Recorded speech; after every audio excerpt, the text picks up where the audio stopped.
All right, we're going to take a quick break from that testimony to get over to the Bundestag, where news is breaking that the German parliament has finally backed their leader, Friedrich Merz, as Chancellor. Let's get over to Oliver Crook in Berlin. Oliver?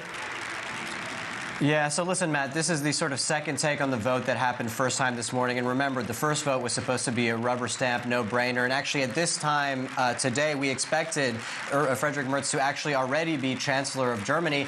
That obviously didn't happen. They managed to fail, which means that not all of the coalition had voted in favor of Friedrich Merz. So there was that big failure. They now had the take-two vote, and we now have a sigh of relief for the German political establishment with Friedrich Merz that has been now voted Chancellor of Germany. The next steps now, he will go consult with the president of Germany, who will consult there, and then he will come back to the Bundestag in order to be sworn in. After that, his cabinet will be sworn in. But we should say that despite the fact that this eventually got over the line, this does create some damage politically to Friedrich Merz in the sort of position not really being as strong as very much he would like to be, and the CDU and the SPD's coalition would like to be at a moment now when Germany is dealing with all of these massive issues, whether it's the tariffs and Donald Trump, whether it's working out new trade agreements as a consequence of what they're dealing with Donald Trump, whether it's the fact that there's been an economy that has been in contraction for 2 years and potentially could be in contraction for a third year, and to also deal with the domestic issue that has been the main focus of this political campaign for many people in Germany, and that is immigration. The question is, how strong is this chancellor, and how fast can he hit the ground running in trying to deal with all of these issues? Yeah, well, as our top live points out, that some of the things you went through, Germany's economy is stagnating right now. You also have support for the far-right Alternative for Germany strengthening right now, Ollie. It seems like, okay, maybe there's a sigh of relief right now. He got through this vote finally, but we're going to see more run-ins along these lines.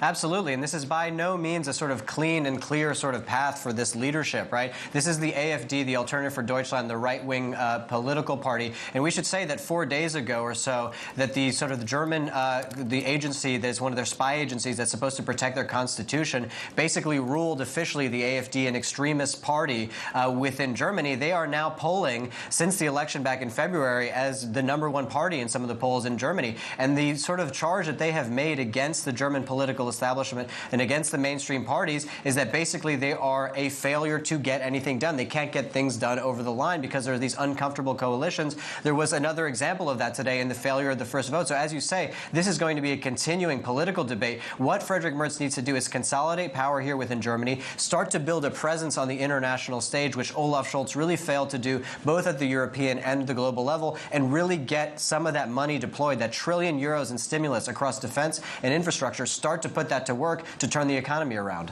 Is the problem that there are too many factions at this point, Oliver? I mean, we just saw Friedrich Merz sitting next to literally his right-hand man, Jens Spahn, and the two of them are pretty right of the rest of their coalition, right? But they're not the Russia-backed right that the AfD is. Meanwhile, they were, I guess, defeated by some SPD members who are pretty left for their coalition, but not as left as the Russia-backed far left. So it seems that there are, two lefts, two rights, and not a very big center.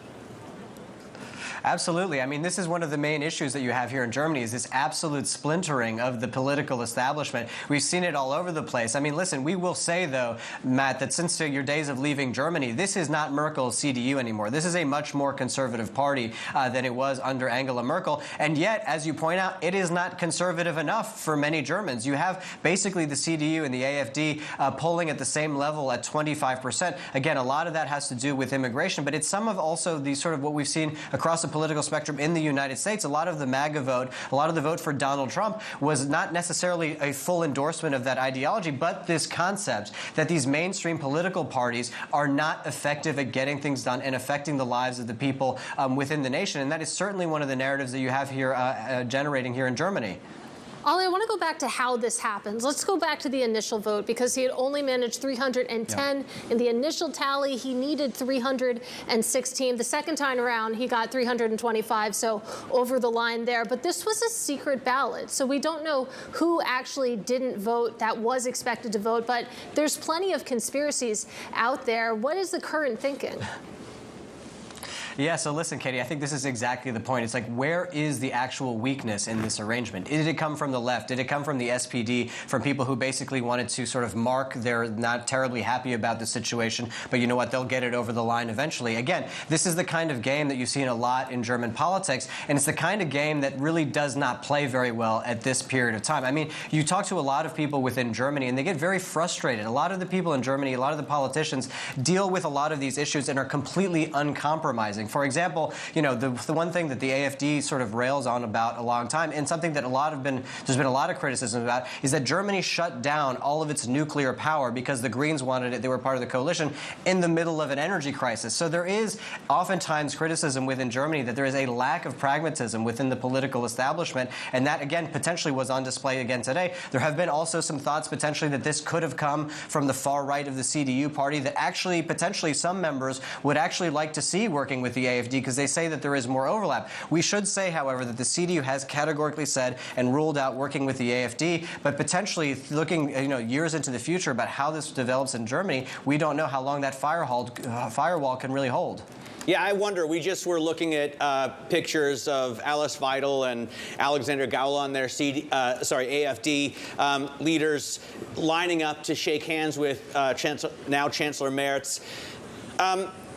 Why do they rule out working with the AfD so categorically, especially if the two are polling, the CDU and the AfD, so well? Is it simply the Russia issue that divides them, or what is the main issue that sets them apart?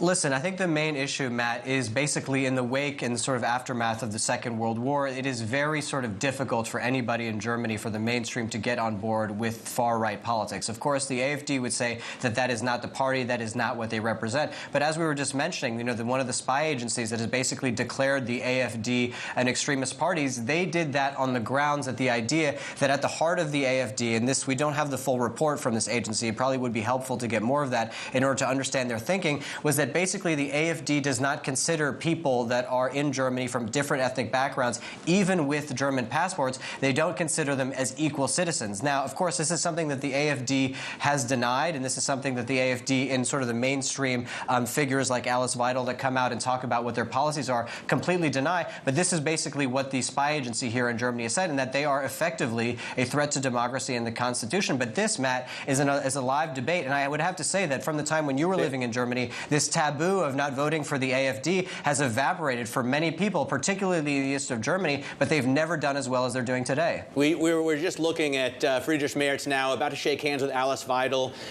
the blonde woman standing there to his left, and Alexander Gauland behind her. So it'll be interesting to watch these relationships develop and see, if they can hold that firewall between the centrist and far right and far left parties. Oliver Crook, thanks very much for your coverage out of Berlin. Germany has a new chancellor, and he is Friedrich Merz.